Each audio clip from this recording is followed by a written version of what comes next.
guest on her show named Ryan, who said he heard the shot and immediately saw a young black man with dreadlocks with a pistol who ran off. I don't believe that. You don't believe it? I don't believe that. Okay. You know, are you worried about your own? The police shot him. You believe the police shot him? You believe it was a rubber bullet? I believe it was a real bullet. Got it. And that's what we've heard. There are two different versions. You've heard the version coming from the chief. He says there's no doubt in his mind that the evidence will show that Justin Carr was shot by a civilian out here. The version that the people believe out here on the street, Sean, is the rubber bullet, close range from the police. You know, Mike, I guess if you can ask some of the other protesters there, you know, in this particular case, there's been a lot of talk about, okay, racial incidents involving the police. In this case, you got a black police chief. You've got Keith Lamont Scott. He was black and the officer was black. Does that mean anything? Because he said Black Lives Matter. I believe all lives matter, including black lives, of course. But, you know, is there any, do they take into account at all that this was not a racial incident? Well, let me ask somebody here. Hey, buddy, you want to answer a couple of questions? Sure. The question from New York is, do you take into account the fact that everybody from the police chief to the man who was shot to the police officer who fired the shot, they were all black? Does that change your position at all? No, I don't think it changes the position at all. I think it has to do with the training of police officers, and a lot of times the community, and myself included, we feel like the police, they don't have that long of a training. So it's a training issue. It's not so much of a black and white issue. Go ahead, Sean. Mike, it's a lot bigger than that. If it turns out that it was not a, because we have two distinct stories that have emerged here. If it turns out that Keith Lamont, if it turns out Keith Lamont Scott had a gun, does that make a difference to him? How to handle situations. If it turns out that Keith Lamont Scott had a gun, are you going to change your position? Does it make a difference to you? No, because at the end of the day, from what I was told, is that he posed a threat. But I don't necessarily. Well, if he had a gun, clearly he posed a threat. I mean, I don't know if that gun was on his hip. I don't know if he pointed it at the cop. Even if he had a gun, I mean, he was waiting on his kids. So at the end of the day, I don't understand why he lost his life. So if you guys can clarify what you guys mean by posing a threat. Are you willing to wait for the investigation? Wait for all the evidence? No. When a black man kills a black man, he goes downtown for 2 years before he's found not guilty. So you're saying you're not willing to wait for the investigation? The video now.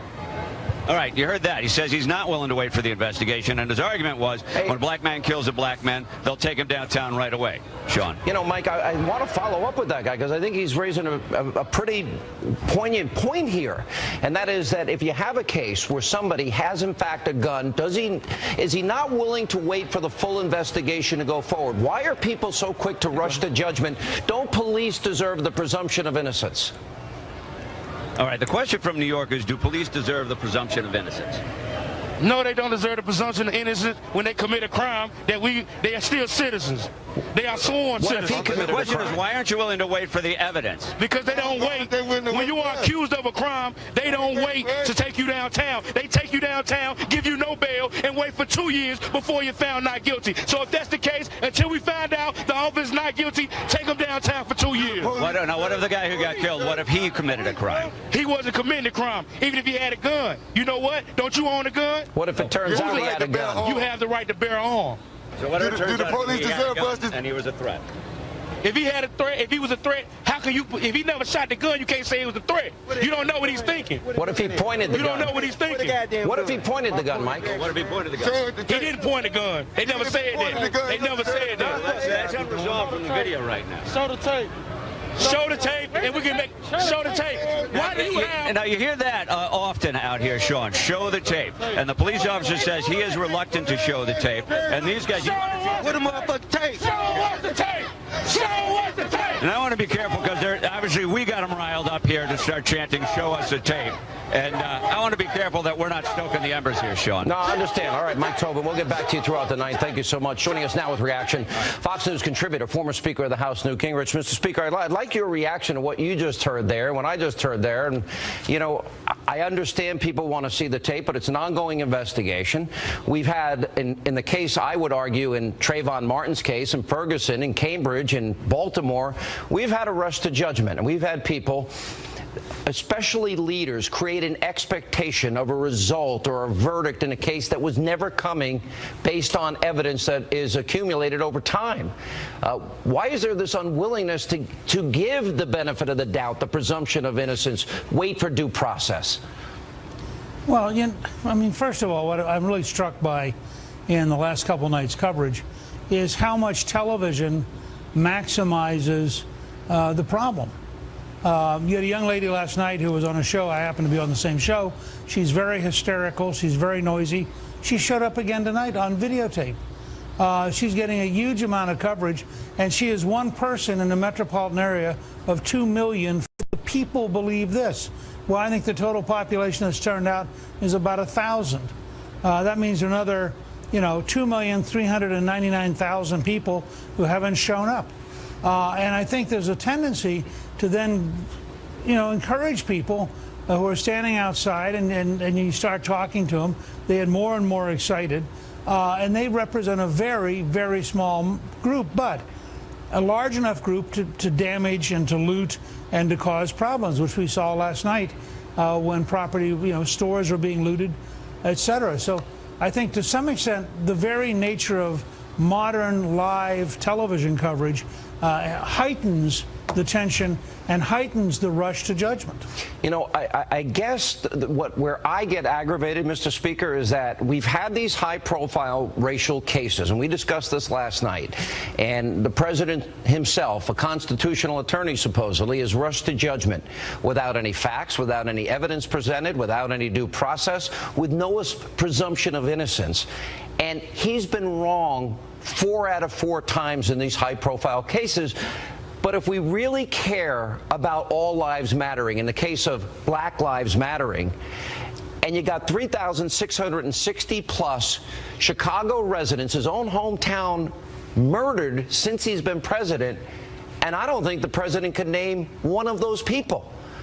One has to then question, I guess, that if whatever the president's discussing, if it doesn't fit the narrative that he is advancing, he doesn't seem to want to get involved. Why is that? He's been silent on this case. Why? Well, look, the whole narrative of the left is that whatever happens is the police's fault. We had one person we were chatting with last night, and we asked him about, shouldn't the police in fact be prepared to use tear gas if they're looting trucks on I-85? And he said, well, I don't know. I'm not sure that that's the case. So on the left, there's this constant bias against the police and a constant bias against people who are trying to enforce the law. And as you said about the case here in Charlotte, you have an African-American policeman who shot an African-American. You have an African-American chief of police. The police seem to have video of the victim carrying a gun. And you have to raise the question, at what level, particularly in a period, by the way, when we've seen a lot of folks shooting at policemen. If you're a policeman and you realize that over the last 6 or 8 months, there are people out there gunning for policemen, you have a lot shorter fuse than you would have had a year ago, because you kept getting told that your life is in danger from random people because they want to kill cops. I want to play a video. There is a mob beating a guy that happens to be white in a parking garage. The guy is literally begging for mercy in this particular case. So I want to roll video of this. And, as we have seen in Ferguson and in Baltimore in particular, I'm not sure how looting, robbing, beating, burning, and all the things we have now seen, and you can see this. This is horrific to see this on video. You got a gang of people beating the living crap out of this guy who's fighting for his life. How does that bring justice to anybody. And yet it happens again and again. And even when we have video of looting, for example, in Baltimore or Ferguson, nobody uses the video after the fact to arrest the people that we know did this. Well, that's what hit me looking at that video. I don't understand why we don't have a standard that says if we pick you up in video breaking the law, we're going to come after you and we're going to arrest you. You cannot allow this kind of violence to be a risk-free game that people can play on a summer evening. There has to be real consequence. And, of course, what you just showed is exactly the kind of mob violence which you would think African Americans with a long history with the Ku Klux Klan, with segregation, with the enforcement by Southern governments of segregation, you think there'd be some sympathy with the idea of getting beaten up by a mob, but there isn't, because once a mob becomes a mob, it loses any sense of justice or any sense of self-control. Let me ask you one political question. We've got a debate on Monday. Hillary Clinton, she got angry at one point today when being questioned by a local reporter, and then laughed at a reporter's question on her health, and then lashing out at Donald Trump. Let me play a little bit of that and what this is telling you. Listen. Some doctors have said, because of your age, as well as your opponent's age, that you could be at higher risk for dementia or even Alzheimer's, and have suggested you take some neurocognitive tests. Would you be willing to do that? I'm very sorry I got pneumonia. I'm very glad that antibiotics took care of it, and that's behind us now. I've met the standard that everybody running for president has met in terms of releasing information about my health. Now, having said all this, why aren't I 50 points ahead, you might ask? Well, the choice for working families has never been clearer. She looked unhinged. What is that? I had this afternoon Vince Haley, who you know well, showed me that clip, which actually goes on for about 90 seconds. And he said something very similar. One of the challenges for her is that when she gets really intense, it's a little scary. And I think it'll be fascinating Monday night. I'm really looking forward to the debate Monday night because you have two such remarkably different personalities and remarkably different styles. You know, I would only offer one bit of advice, because I think Donald Trump knows the issues well enough. He's done enough interviews. He's done enough policy speeches, so I'm pretty sure he has that down pat. I think Hillary has one strategy. She can't run on her foreign policy record. She can't run on her Obama's economic record. She's certainly not going to run on character and trustworthiness and honesty and truthfulness. So the only thing I see that she's got left in her arsenal, the only bullet in that gun, if so to speak, metaphorically speaking, is that she's going to try and annoy, aggravate, agitate Donald Trump. Do you agree with me, and how should he handle it if you do? Well, I do agree with you in general, and I think it's not going to work. I mean, Donald Trump went through 13 years of The Apprentice. He's been in all sorts of rooms and all sorts of reality TV, and reality TV with Hillary Clinton is something I think he's fully prepared to deal with. Now, again, we have no idea how this debate's going to go, and I'm not prejudging it. I'm looking forward to it. I think it'll be the highest-rated presidential debate in history, and I'm looking forward to being with you afterwards and talking about it. But I got to tell you, if her only strategy is to try to go after Donald Trump, one of the things she should remember, and he said this on Fox and Friends, I think it was this morning, he said, you know, he's going to be very respectful to her, and he hopes that she'll be respectful.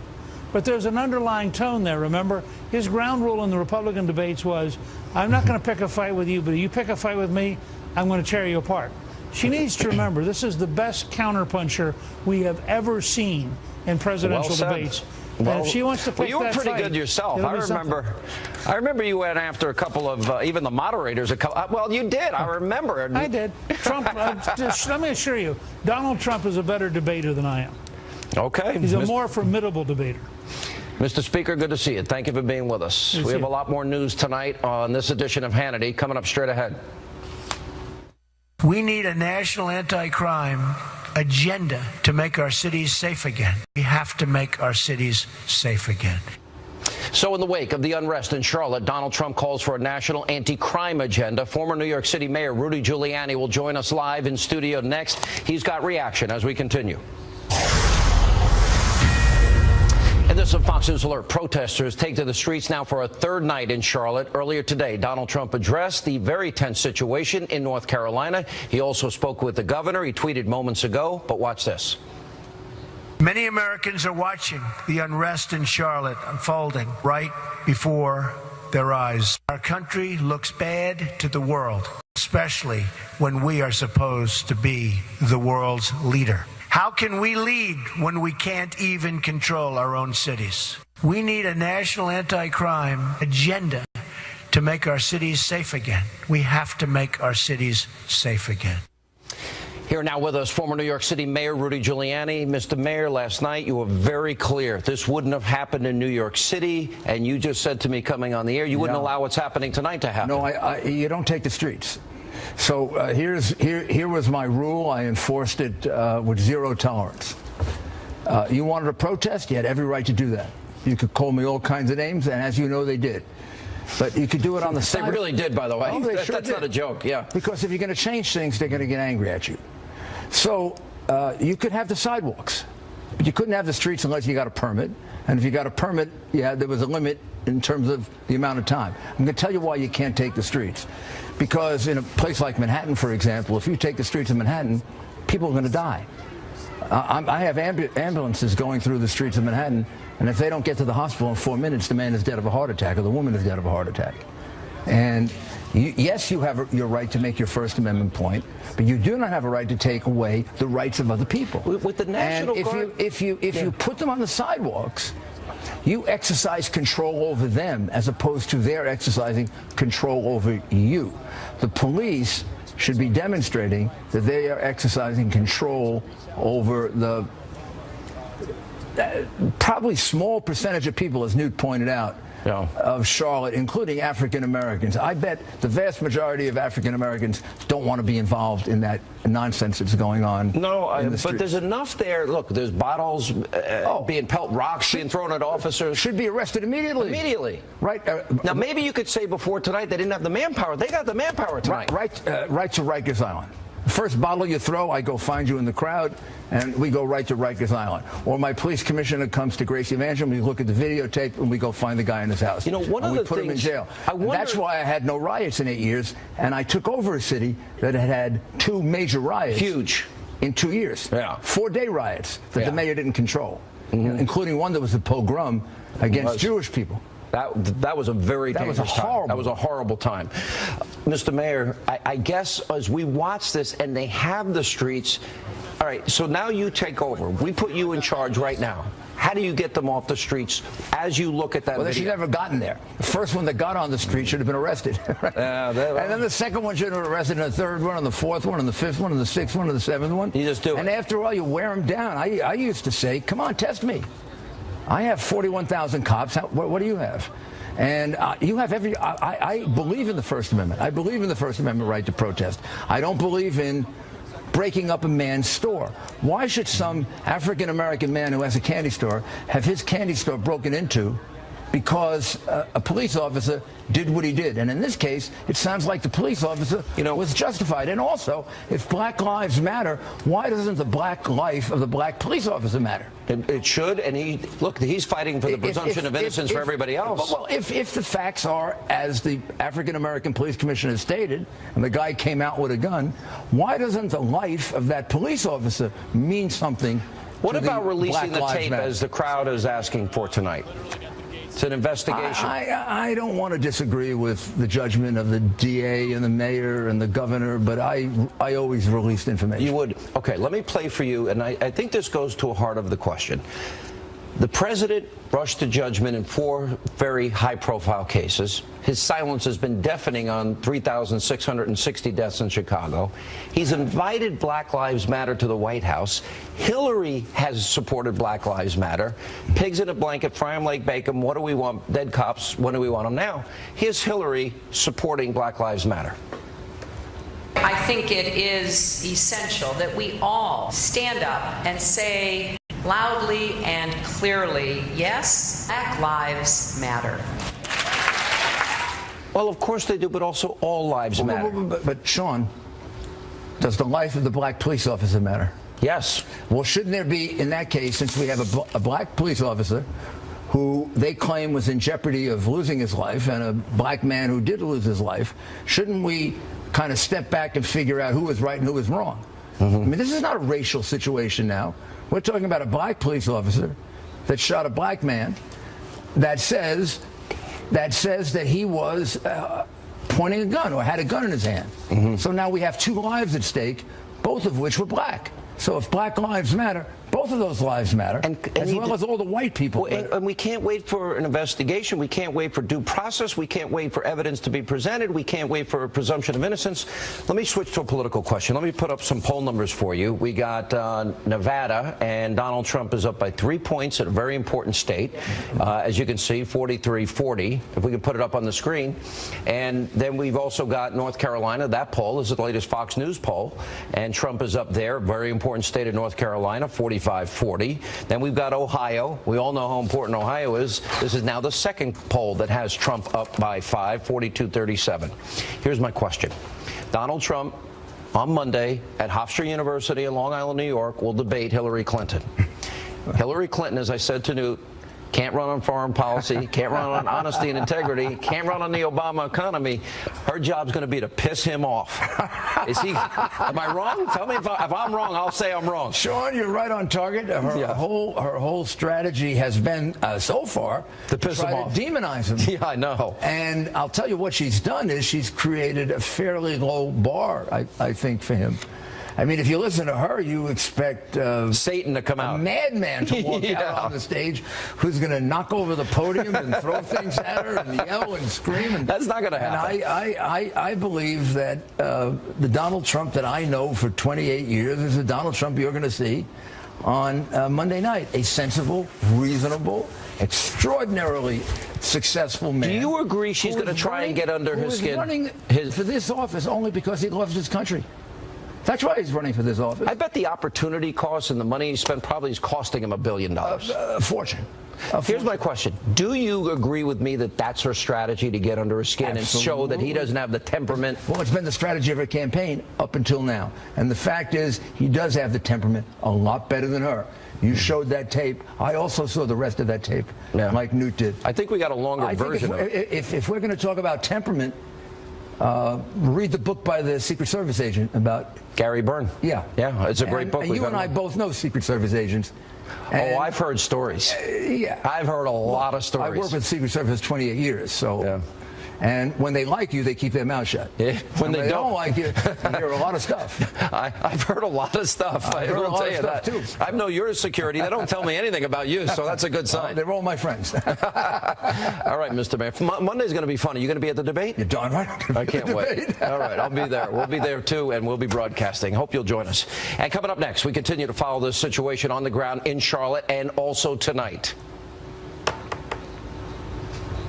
Now, having said all this, why aren't I 50 points ahead, you might ask? Well, choice for working families has never been clearer. Whoa, we have the longer version. You don't want to miss it. Hillary doesn't seem to understand why she isn't 50 points up in the polls. Laura Ingraham, Larry Elder, React. That's coming up later tonight as Hannity continues on this busy news night. Straight ahead.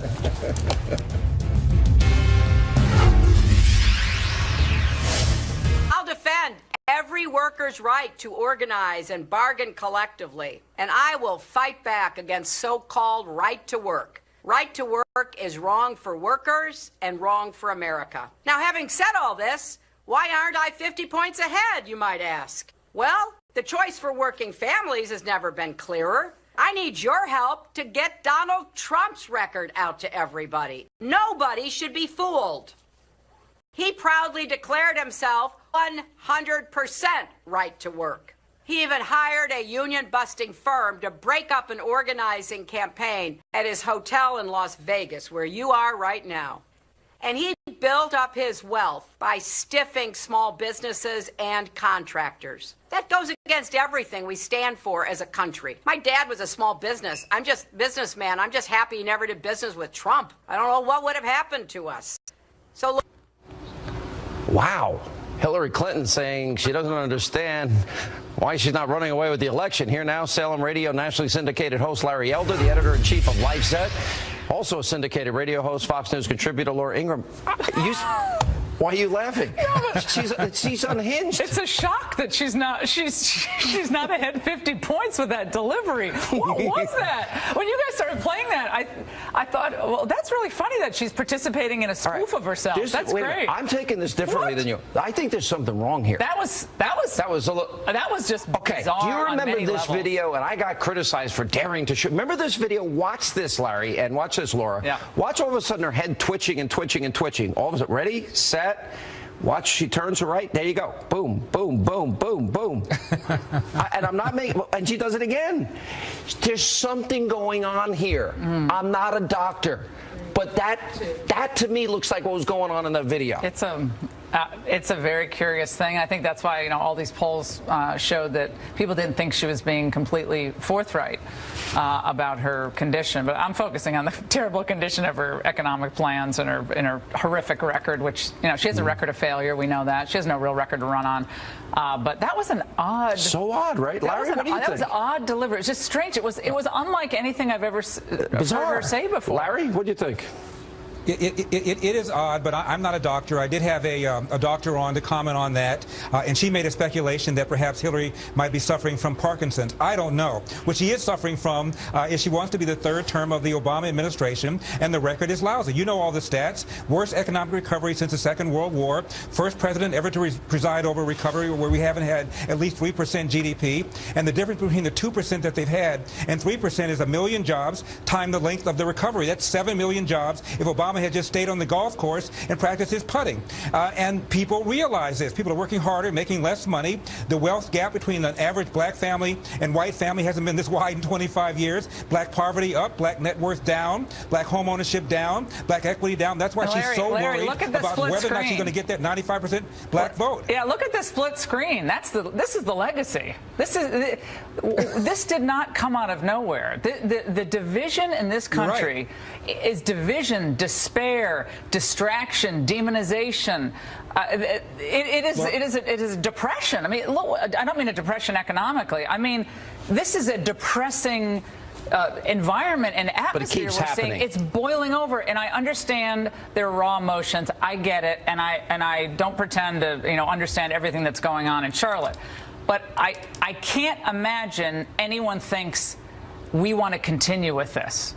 This is now frightening to Laura and Sean, this is hardworking people. This is the perfect storm of the two generations of fatherless homes. And Obama has said this. I didn't say it. A kid who grows up without a dad is 5 times more likely to be poor, 9 times more likely to drop out of school, 20 times more likely to end up in jail. You add to this narrative that they've been fed that racism remains a major problem in America. They suffer from fill in the blank, systemic racism, structural racism, endemic racism, and then that this Black Lives Matter nonsense, that there's a proliferation of blacks being mowed down by the police, fanned by a president who's played the race card, whether it's Cambridge police, whether it's if I had a son who looked like Trayvon, whether it's invoking Ferguson at a United Nations meeting. All of these factors have come together to create what we're seeing in our streets of America today.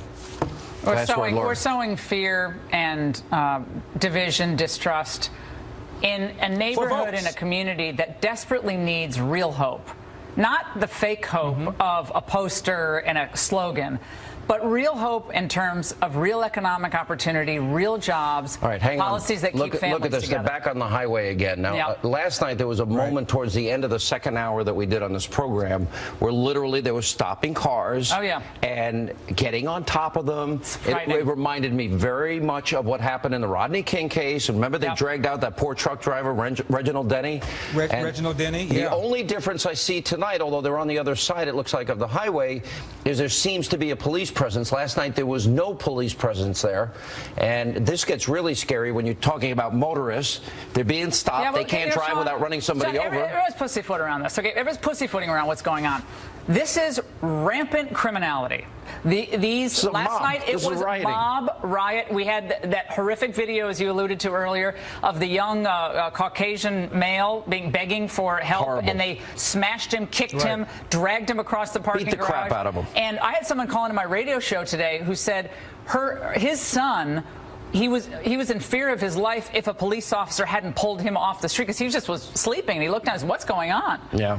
So this is really serious. No job is being created, no opportunity is being created by this type of behavior. And I'm telling you, you pull those cameras out of there, a lot of those people will go home. You know, I brought up these points over and over. Yeah, go ahead, Larry. Go ahead. I was going to say, and Sean, this whole narrative is built on a lie. Michael Brown didn't have his hands up, didn't say don't shoot. True. You look at the last 45 years, according to the CDC, the percentage of blacks being shot by cops has declined 75%. Twice as many whites are killed every year compared to blacks. And it's true that 25% of the people killed are black, but that's because of huge proliferation rates. A black teenager is 9 times more likely to commit murder than a white teenager, and therefore many times more likely to be victimized by that. That's why the cops are there. It is rare for a cop to kill anybody, let alone a black person who's unarmed. Very, very rare. When we come back, we have Mike Tobin. He's on the ground right there in that situation. He'll join us next. Laura, good to see you. Thank you. And thank you very much, Larry Elder. We'll also get reaction. Bo Dietl, James Harris, that and more tonight as Hannity continues. Stay right there with us.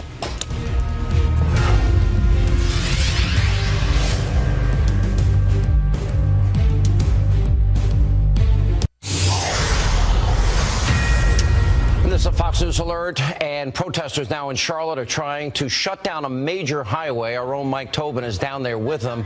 Mike, we saw a little bit of this last night, although there wasn't a police presence there, and these cars were being stopped on the highway.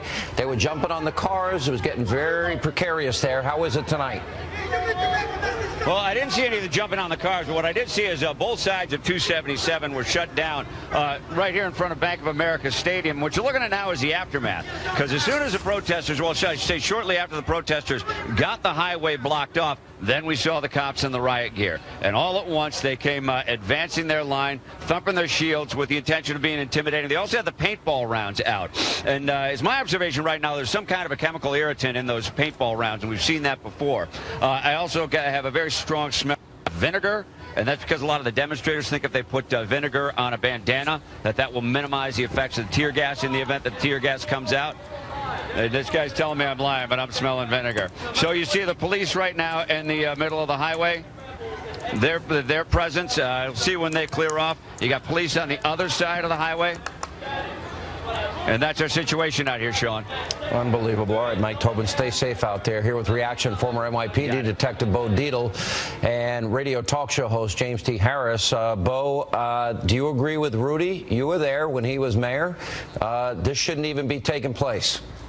Well, you know what? You have school buses. You got those plastic handcuffs. They got to be utilized, Sean.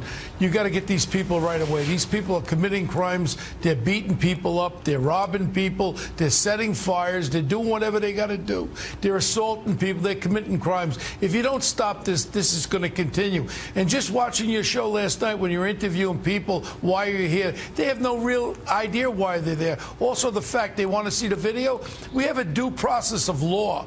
What, they want to show it in the movie theater? You don't take the law into your own hands. This is America. We have a judicial system. Look what happened in New York a couple of years ago when de Blasio let them demonstrate.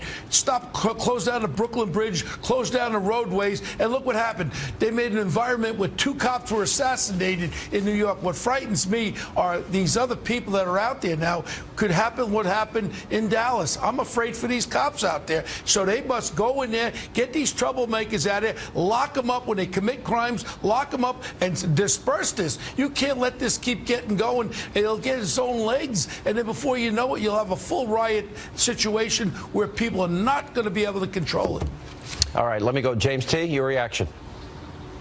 You know, I had a caller on my show today who said what you're seeing when you see these riots are not Americans of African descent who are looking for answers. You see people who are looking for revenge. I also had another guest on today who was brilliant. He said in the absence of perspective and context, what you get is chaos. And we're seeing people being allowed to run wild in our streets, in our cities. We're seeing lawlessness all in the, like this is the First Amendment rights, or First Amendment right to protest. They do have that, but they do not have a First Amendment right to destroy and disrupt society in this fashion. Yeah. All right, guys, we really appreciate it, Bo. I know you're out there. Bo, you running for mayor of New York? You going to try and clean this up? I filed for mayor of New York, and I love when de Blasio tells Trump he knows about the streets. How does de Blasio know anything when he gets up at 11 o'clock and starts work at 11 o'clock? I'm running against him. I filed, and I'm running as a Democrat against de Blasio in the Democratic primary. Bo Dietl against Comrade Bozo de Blasio. All right, we'll be watching closely. Thanks so much, both of you. Thank you. Thank when you, we come Sean. back, last night we had it out with Geraldo Rivera. He and Niger Innes are here to react to the very latest out of Charlotte, North Carolina. Straight ahead.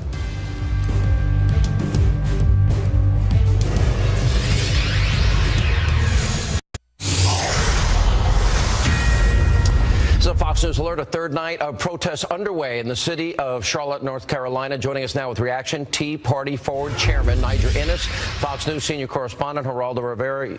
You and I got into it last night a little bit, and it's not personal, Geraldo. I don't understand how you can look at this the way I look at this and say there's something dramatically wrong if people are not willing to wait for facts and evidence and allow a presumption of innocence. In this case, it's a black cop, it's a black mayor, it's a black victim that's shot here. I mean, either he had a gun or he had a book. By all indications, he had a gun. You are so smart, so sincere, so sharp. I want you to run for the Senate for the United States. Yeah, where? But you see one side of this reality, even though it is by far the biggest problem.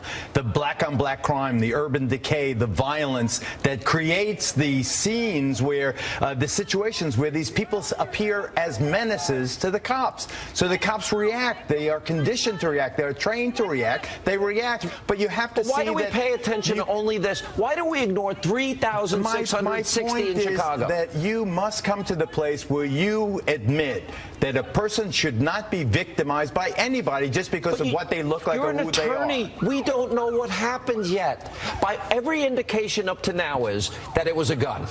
Everything. If you listen to the police chief, and why not release the video? I don't have a problem with it. All right, so let's get together and we call on the family wants it released. People on the right and left and center want it released. Release the damn video. All right. Let us see what happened. Your take, Niger. Well, look, you know, both you and Geraldo know of my father, longtime chairman of the Congress for Racial Equality, Roy Innes, being a pioneer of establishing something there. Mine too, by the way. He's got a lot of kids. He's got a lot of kids, your dad, Niger. I have a lot of brothers and sisters. He didn't believe in radio. You know, he was a pioneer in establishing civilian complaints review boards at a time when when the police brutality was a serious problem in the inner city, in the Harlems of our country. It is a different